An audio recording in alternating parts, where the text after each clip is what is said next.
आज हम एक ऐसी कहानी को समझने जा रहे हैं जो प्यार, समय और एक वादे के इर्द गिर्द घूमती है। एक ऐसी कहानी जो हमेशा से लोगों के दिलों को छूती आई है। तो आइए इस कहानी में जरा और गहराई से उतरते हैं। ये एक ऐसे वादे की कहानी है जिसकी नींव विश्वास पर रखी गई थी और इसकी शुरुआत होती है एक गांव से। कहानी हमें ले चलती है सुरजनपुर नाम के एक गांव में। यहीं पर हमारे दो मुख्य किरदार रहते हैं, काव्या और मोहन, और यहीं से उनकी प्रेम कहानी की शुरुआत होती है। तो एक तरफ है काव्या जो एक अमीर जमींदार की बेटी है और दूसरी तरफ है मोहन, एक गरीब लेकिन बहुत ही सच्चा गायक। एक गांव के मेले में बस इनकी नजरें मिलती हैं और एक गहरे प्यार की शुरुआत हो जाती है। प्यार तो हो गया, लेकिन मोहन को अपनी गरीबी एक दीवार की तरह लगने लगती है। उसे लगता है कि वो काव्या के लायक नहीं है, और यही कश्मकश कहानी की सबसे बड़ी चुनौती बन जाती है। इसी चुनौती से निकलने के लिए वो एक ऐसा फैसला लेता है जो कहानी के सबसे अहम मोड़ को जन्म देता है, एक वादा।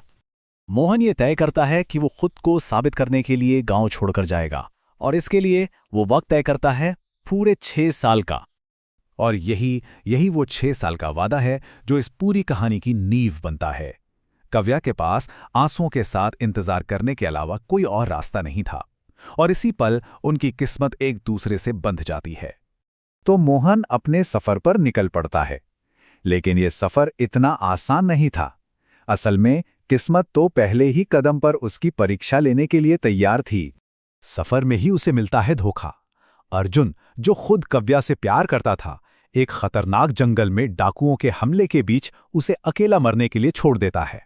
अब देखिए कि ये 6 साल दोनों की जिंदगी को कैसे बिल्कुल अलग अलग दिशाओं में ले जाते हैं। एक तरफ मोहन जो बच जाता है, खूब मेहनत करता है और आखिरकार राजा का शाही गायक बन जाता है, लेकिन शोहरत की चमक में वो धीरे धीरे अपना वादा, अपना प्यार सब भूलने लगता है। और दूसरी तरफ सुरजनपुर में काव्या का लंबा इंतजार अब खत्म हो रहा था और उसकी शादी अर्जुन से तय कर दी जाती है।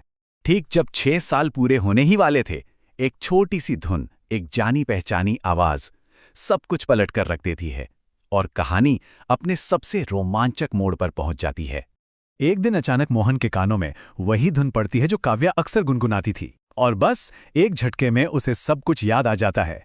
काव्या, उसका प्यार और वो अधूरा वादा। वो फौरन सुरजनपुर की तरफ भागता है, लेकिन अब उसके पास सिर्फ कुछ ही घंटे बचे थे। अब सबसे बड़ा सवाल यही था कि क्या वो वक्त पर पहुंच पाएगा।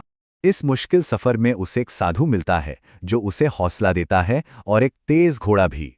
उम्मीद की एक छोटी सी किरण अब भी बाकी थी, और ये दौड़ उसे सीधा ले आती है कहानी के आखिरी पड़ाव पर, काव्या और अर्जुन की शादी की रात, जहां वादे की आखिरी और सबसे बड़ी परीक्षा होनी थी।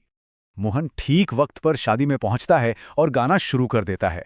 उसकी आवाज जश्न के शोर को चीरती हुई सीधी दिलों तक पहुंचती है।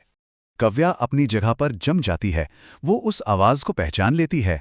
उसी पल सबके सामने पूरी सच्चाई आ जाती है, और इतने सालों का इंतजार एक भावुक मिलन में बदल जाता है। इस मिलन को देखकर अर्जुन भी अपनी हार मान लेता है और सच्चे प्यार की ताकत के आगे सिर झुका देता है। और आखिरकार मोहन और काव्या एक हो जाते हैं। ये जीत सिर्फ उनके प्यार की नहीं थी, बल्कि उस विश्वास और वादे की थी जिसे उन्होंने 6 साल तक जिंदा रखा था। तो आखिर में ये कहानी हमें सिखाती है कि सच्चा प्यार बस एक एहसास नहीं है। इसे समय, दूरी और मुश्किल हालात, हर कसौटी पर खरा उतरना पड़ता है। और ये कहानी हमें एक बहुत ही गहरे सवाल के साथ छोड़ जाती है कि हमारी अपनी जिंदगी में ऐसे कौन से वादे हैं जो वाकई वक्त से भी बड़े हैं।